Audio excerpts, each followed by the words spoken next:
Hindi niyo kami pinagkulang sa love, sa mga happiness na hindi sa mga... So welcome back naman sa inyo mga Kalingap, at ngayon po ay papanoorin na naman natin ang isa sa mga bagong upload ni Idol Kalingap Rab mga kaibigan. Kaya ano pang inaantay natin, simulan na natin panoorin at eto na siya.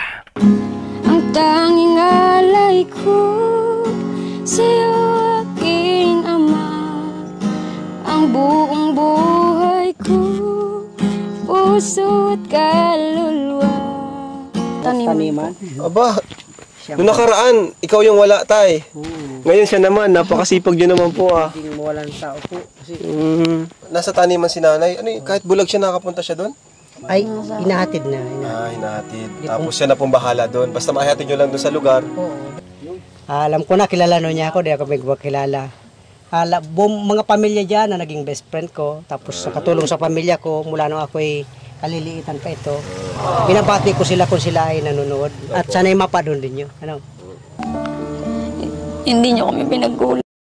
Alam niyo mga kaibigan, sobrang hirap talaga ng dinadanas na itong pamilya na to. Kasi bukod dun sa mga kaibigan na bulag yung kanyang mga magulang, alam mo yun, sa struggle pa lang ng part na yun, sobrang hirap na, kaya talagang deserving tulungan, deserving mabigyan ng magandang opportunity itong bata na to mga kaibigan, dahil deserve talaga nila. Kasi alam niyo yun, di ko maisip mga kaibigan kung paano yung ginagawa nila para makasurvive araw-araw. Kaya talagang the best talaga si God gumawa ng paraan mga kaibigan. Kung baga the best siya magbigay ng way, hindi agaran yung solusyon, pero darating at darating mga kaibigan. Kaya sobrang saludo talaga ako kay Idol Kalingap. Pero syempre unang-una sa taas mga kaibigan, kasi nagiging instrumento sila. Alam mo yun, lahat ng mga dalangin natin natutupad in other way or in designated time and date. Talagang may bigla-bigla ang darating, hindi natin hinihingi. Hinihingi natin siya actually matagal na, pero biglang dumarating yung time na spot na yon. Kaya talaga dapat i-grab natin yung opportunity, pero not all the opportunity, pero i-grab natin yung alam natin na makakabuti sa atin mga kaibigan. Lang sa love, sa mga happiness na hindi sa mga turo nyo. I'm very thankful pa kasi kaya yung tumatang inspirasyon namin magkakapatid. Kaya maraming salamat po, kasi kahit pasaway kami ay hindi po kayo sumuko sa amin. Patuloy na kaming pinaglalaban sa mamahaling hiyas ni ginto niluhod, ang tanging dalangin o dasit tanggapin, ang tanging alay ko.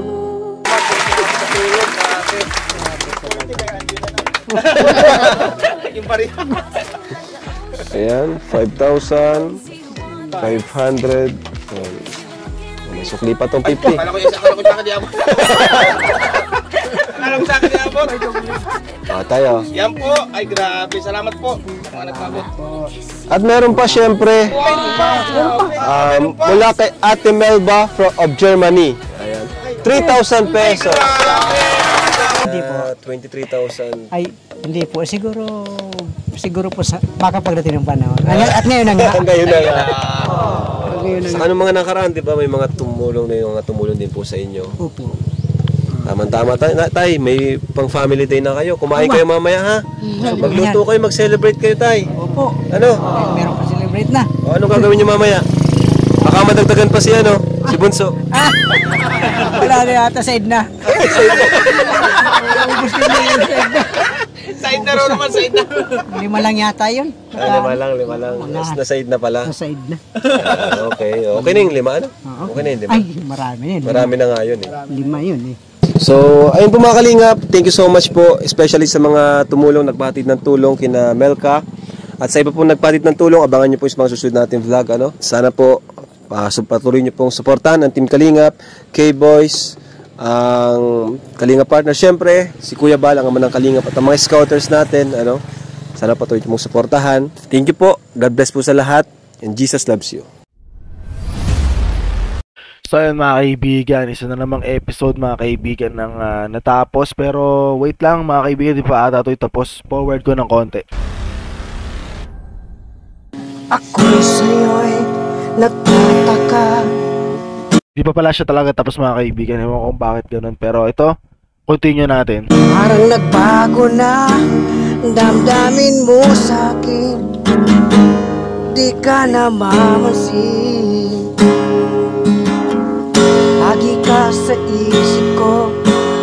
Mamahal kita, tunay sa puso ko. Iyan ang pangako ko. Mahal kita, yan ay alam mo na. Huwag kang mag-isip na ako ay nagbago na sa'yo. Hindi ko magagawa kung nagkulang man ako. Ako'y patawarin mo, mahal ko. Kailanman asahan mo, ako'y tapat sa'yo. Hindi magbabago, hindi ko. Si pala nagmana si Melka.